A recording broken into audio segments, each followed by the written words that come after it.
जय श्री राधे कृष्ण दोस्तों, आप देख रहे हैं अपना YouTube चैनल भक्ति योग। जय श्री राधे कृष्णा। श्री महालक्ष्मी व्रत में 16 का विशेष महत्व होता है। 16 तार का सूत के धागे का डोरा लेकर उसमें 16 गांठ लगा लें। हल्दी की गांठ घिसकर डोरे को रंग लें और डोरे को हाथ की कलाई में बांधकर ही महालक्ष्मी व्रत की पूजा आरंभ की जाती है। आइए आज हम इस वीडियो में सीखते हैं कि ये 16 तार का 16 गांठ वाला धागा कैसे तैयार किया जाता है। धागा बनाने के लिए सूत का धागा लिया जाता है। यह आपको किसी भी पूजा का सामान जहाँ मिलता है उस दुकान पर इजीली से मिल जाएगा। जैसा कि आपको वीडियो में दिख रहा है, ये इस प्रकार से एक गोले के रूप में आपको मिलेगा। अब इस गोले को हम खोलेंगे और इस धागे की तारों को गिनेंगे। कई बार सूत के गोले 2, 4, 6, 8 तारों का बना होता है। अब इसे खोलकर इसके तार गिन लेंगे। 1, 2, 3, 4, 5, 6, ये 6 तार का गोला है। अब हम इस धागे को अपने हाथ की लंबाई से नाप लेंगे। ये धागा इतना लंबा रखना है ताकि हमारी कलाई पर आसानी से बांधा जाए। और ये तार ज्यादा लंबा इसलिए भी रखना है क्योंकि जब हम इसमें 16 गांठ लगाते हैं तो ये धागा और छोटा हो जाता है।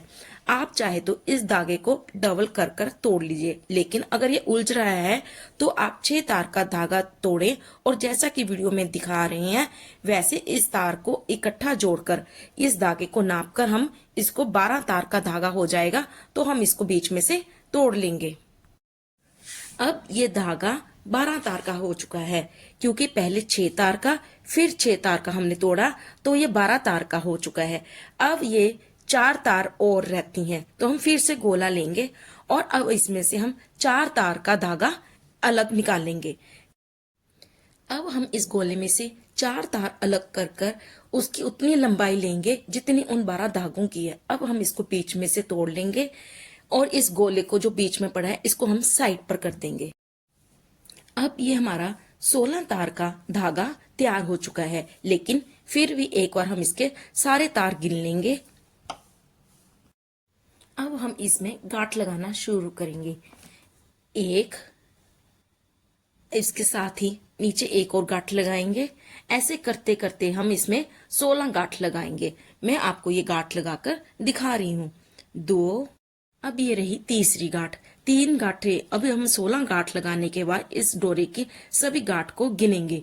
1, 2, 3, 4, 5, 6, 7, 8, 9, 10, 11, 12, 13, 14, 15। अब इसमें 15 गांठ लगी है, लेकिन एक बार गांठ को दोबारा जरूर गिन ले क्योंकि ना तो इसमें 15 का महत्व है ना ही 17 का। सारी गांठें 16 होनी चाहिए। अगर आपको गिनती के बाद कोई गांठ कम लगती है तो आप इसमें एक गांठ और लगाएं। अब ये हो गया 16 तार का धागा। अब हम एक कटोरी में हल्दी लेंगे।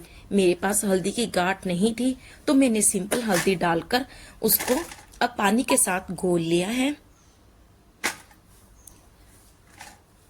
हल्दी को अच्छी तरह मिक्स करके अब हम इसमें जो ये धागे बनाए हैं 16 गांठ का धागा, अब इसको डालकर अच्छी तरह से रंग लेंगे।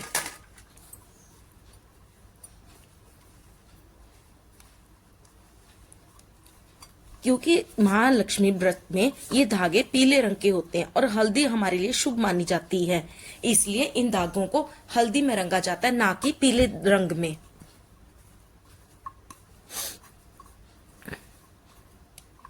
अब ये धागे अच्छी तरह से रंग चुके हैं। अब ये देखिए, अब इन धागों को थोड़ा सुखाकर अपने हाथ की कलाई पर बांधकर अब आप महालक्ष्मी व्रत को शुरू कर सकते हैं। ये मैंने चने रखे हैं क्योंकि हमारे यहाँ महालक्ष्मी व्रत में 16 चनों को हाथ में लेकर कथा सुनने का विधान है। तो ये थी महालक्ष्मी व्रत में 16 तार का धागा बनाने की विधि। उम्मीद है आपको ये जानकारी उपयोगी लगे। प्लीज इस वीडियो को लाइक, शेयर एंड सब्सक्राइब करें। धन्यवाद। आप सबको महालक्ष्मी व्रत की शुभकामनाएं।